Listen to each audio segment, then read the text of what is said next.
নমস্কার বন্ধুরা, সবাই কেমন আছেন? আশা করছি সবাই খুব ভালো আছেন। আমার নতুন একটি ব্লগে আপনাদের সবাইকে স্বাগত জানাচ্ছি।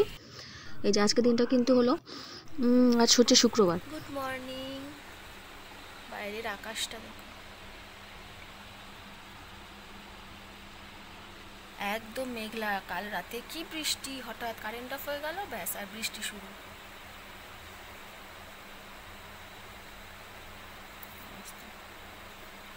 মানে আজকে মনে হচ্ছে সারাদিন বৃষ্টি হবে। মেয়েরা এখনো ঘুমাচ্ছে, তুলিনি, এবারে ডাকবো। আজ মনে হচ্ছে সারাদিন বৃষ্টি হবে, মানে আকাশের যে অবস্থা, সারাদিন বৃষ্টি। দেখাচ্ছি পরে। বাইরের ওয়েদারটা কিন্তু আজকে একদম দারুণ। সকাল থেকে কালকে রাতে বৃষ্টি হয়েছে যেহেতু, এই যে ওয়েদারটা একদম আকাশ মেঘলা করে আছে, আর মনে হচ্ছে আজকেও কিন্তু বৃষ্টি হবে। আকাশ দেখে প্রথমে মনে হয়েছিল বৃষ্টি হবে, কিন্তু বৃষ্টি কিন্তু হয়নি। আর আমাদের ফুলগুলো দেখো গেটের সামনে একদম এই কটা ডাল পড়ে আছে, কি দারুণ লাগছে দেখতে। গেট খুললেই একদম এই ফুলগুলো চোখে। এখানে একটা ফুটেছে, এখানে একটা, আবার এই সাইডে একটা, কতগুলো কুড়ি এসছে। ডালগুলো একটু ওপরে তুলে দিতে হবে। এই বৃষ্টির মধ্যে না ডালগুলো ওপর থেকেই ওই সানসেটের উপরে তোলা ছিল, গেটের যে সানসেটটা সেটার উপর থেকে নিচে পড়ে গেছে। এই যে টিফিনে আজকে রুটি হবে,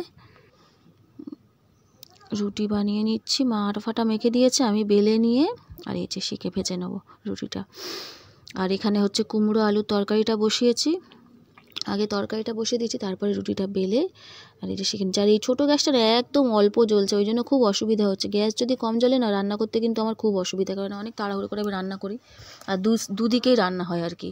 তো এই যে খেতে বসে গেছিলাম একটু তরকারি আর রুটি নিয়ে। আর এখানে দেখো মা মোচা কাটছে, দুটো বড় বড় মোচা নিয়ে এসেছিলো, এনেছিল পরশু দিন। হ্যাঁ, ফ্রিজে রাখা ছিল, তো মোচাগুলো একদম ভালো আছে, খুব সুন্দর মোচা এনেছিল একদম। মোচাটা হবে আজকে নিরামিষভাবে হবে, এই যে নারকেল দিয়ে আর হচ্ছে বাদাম দিয়ে। মা বললো নারকেল আছে যখন ঘরে, নারকেল দিয়ে আর বাদাম দিয়ে হচ্ছে মোচাটা হবে। একটু ঘি দিয়ে, নামানোর সময় একটু ঘি দেবো। এই নারকেলটা কিন্তু খুব সুন্দর, খুব ভালো নারকেল। এই নারকেলটা হচ্ছে ওই যে আমার মাইমা দিয়ে গেছিলো, মানে মামি শাশুড়ি এসেছিলেন, সেই দেশের বাড়ির নারকেল আর কি। মানে মার হচ্ছে, মানে আমার শাশুড়ির বাপের বাড়ির সেই নারকেল। তো বেশ কিন্তু ভালো নারকেলটা ছিল, মিষ্টিও ছিল নারকেলটা। এই যেখান থেকে একটু তুলে আমার ছোটো মাকে দিয়েছি, ও কিন্তু আমার মতো নারকেল খেতে বেশ ভালোবাসে। নারকেল যেরকম আমার খুব প্রিয়, ও কিন্তু দেখি বেশ খায় কুটকুট করে কেটে দিলে। আর এখানে দেখো মোচাটা হচ্ছে সিদ্ধ বসিয়ে দিয়েছি, একটু খানিকটা সময় লাগে। আর যেহেতু ছোটো গ্যাসটা অল্প জ্বলছে, সেহেতু এই বড়ো গ্যাসটা মানে এদিক ওদিক করে করে আর কি করছি। এখানে ডিম আলু সয়াবিন হচ্ছে সব সিদ্ধ করা হয়ে গেছে, একসাথেই সব সিদ্ধ দেওয়া হয়েছিল।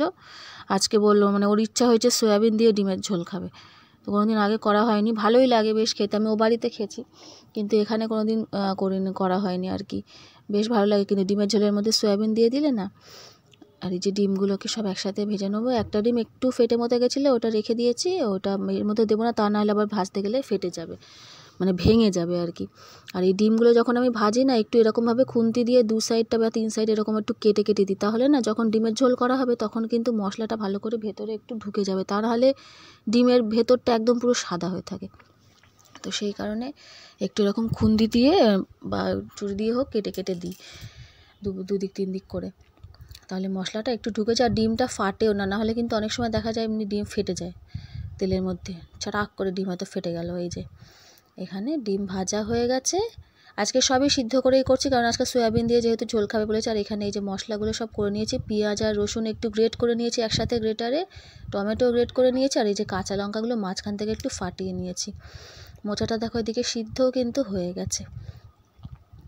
মোচাটা অনেকটা পরিমাণে খানিকটা রেখে দেবো সিদ্ধ, কালকে করে খাওয়া যাবে, তো সেই জন্য রেখে দেবো খানিকটা, অল্প খানিকটা রাখবো আর বাকি সবই করবো, কারণ দুবেলা খাওয়া হবে। আর আজকে অন্য কিছু রান্না হবে না, আজকে শুধু এই মোচার তরকারি আর হচ্ছে ওই ডিমের ঝোলই রান্না হবে।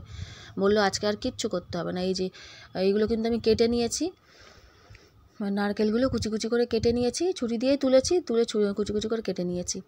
আর এই যে আদা দিয়েছি আগে তেলের মধ্যে, আদা কাঁচা লঙ্কা, তার মধ্যে এই যে বাদাম আর নারকেলগুলো কিন্তু দিয়ে দিলাম, একটুখানি ভাজা ভাজা করে নিয়েই কিন্তু তরকারিটা বসিয়ে দেবো। আর প্রচুর দেরিও হয়েছে আজকে, মেয়ে যতদিন না স্কুল খুলছে না ততদিন এরকম রুটিন চলতে থাকবে, প্রচুর দেরি হয়ে যায়, উঠতে উঠতে দেরি হয় অনেক, যেহেতু শোয়াটা হয় আমাদের অনেক রাতে, তো সেই কারণে সকালে উঠতেও কিন্তু দেরি। টমেটোটা দিয়ে দিলাম, দিয়ে মোচাটা দিয়ে দেবো। মোচা সবসময় বেশিরভাগ আমরা খাই হচ্ছে চিংড়ি দিয়ে।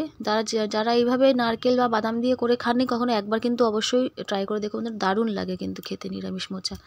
আর একটু ঘি দিলে তো দারুণ সেন্ট হয়। লাস্টে নামানোর আগে একটু ঘি দিয়ে দেবো, 2 চামচ মতো ঘি দেবো, দিলে কিন্তু দারুণ দারুণ খেতে হয়, গন্ধটাও বেশ ভালো হয়। এই যে মোচাটা দিয়ে দিয়েছি, দিয়ে কিন্তু একটু নুন, হলুদ, জিরের গুঁড়ো দিয়ে খানিকক্ষণ সামান্য একটু জল দেবো, দিয়েই কিন্তু মানে মিনিট 5-10 একটু রাখবো যাতে একটু মজে যায় আর কি, গেলেই কিন্তু হয়ে যাবে আমার মোচার তরকারি। আর এখানে দেখো ডিমের তরকারিটাও বসিয়ে দিয়েছি, ডিম আলু সয়াবিন দিয়ে যে তরকারিটা হবে, সমস্ত ওই যে গ্রেট করা মশলাগুলো সব দিয়ে দিলাম। আদা বাটাও ছিল, আদা বাটাটা ফ্রিজে ছিল তো সেটা তখন আর দেখায়নি, তো আদা বাটাও দিয়েছি। সব মশলা দিয়ে এই যে কষিয়ে নিলাম। ডিম আর ডিমটা না, এখানে হচ্ছে আলু আর সয়াবিনটাকে আগে কষিয়ে নিয়েছি, তারপরে হচ্ছে এই যে জল দিয়ে দেবো, দিয়ে ডিমগুলো দিয়ে দেবো। যেহেতু সবই ভাজা ডিম, কোনো এমনি অমলেট যখন করি তখন আর কি অমলেটটা লাস্টে দিতে হয়, ভেঙে যাওয়ার ভয়, সেসব কোনো তো আজকে নেই। আজকে সিদ্ধ ডিম, এই যে জল দিয়ে একেবারে ডিমটা দিয়ে দেবো, দিলে আমার কিন্তু ডিমের ঝোল একদম রেডি। আর খেতে কিন্তু সত্যি বেশ ভালো হয়েছিল সয়াবিন দিয়ে, সয়াবিনটা বেশ ভালো লাগছিলো খেতে, ওরা সয়াবিন খেতে আবার বেশ ভালোবাসে। এই যে ডিমগুলো দিয়ে দিলাম, হয়ে গেল আমার সয়াবিন আলুর ডিমের ঝোল।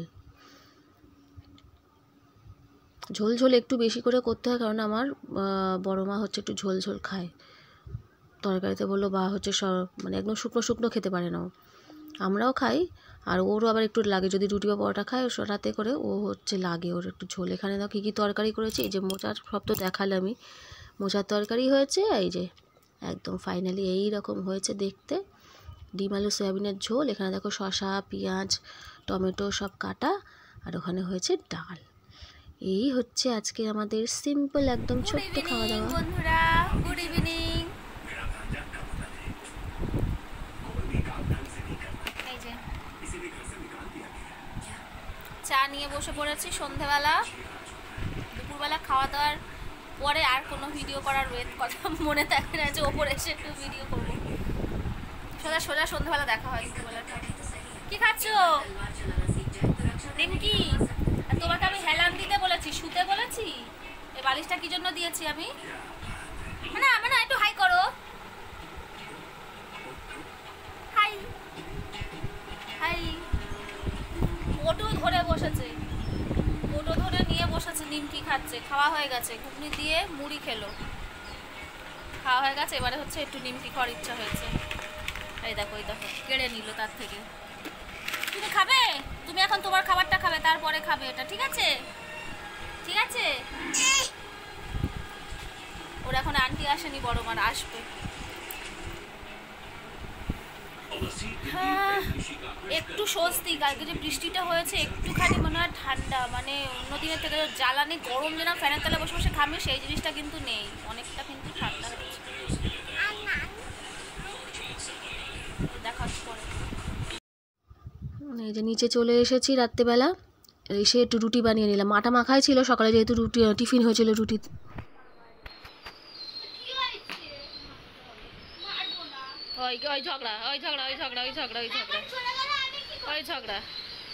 দুজনে খেলতে বসতে না বসতেই ঝগড়া। যেই ম্যাডামরা খেলা কম করে ঝগড়া করে বেশি, ও বলে এই, ও বলে ওই, দুজনে দুরকম কথা। আর এই যে একটু তরকারিগুলো বার করে নেবো ফ্রিজ থেকে, সব নিয়ে খানিকক্ষণ একটু 5-10 মিনিট রাখার পরে গরম করে নেবো, তো নিলেই ব্যাস আমাদের রাতের খাওয়া কমপ্লিট হয়ে যাবে। তো আজকের মতো বন্ধুরা ভিডিওটা আমি এখানেই শেষ করলাম। সবাই খুব ভালো থাকবেন, সুস্থ থাকবেন, দেখা হচ্ছে পরের একটি ব্লগে। আজকের মতো এখানেই, নমস্কার।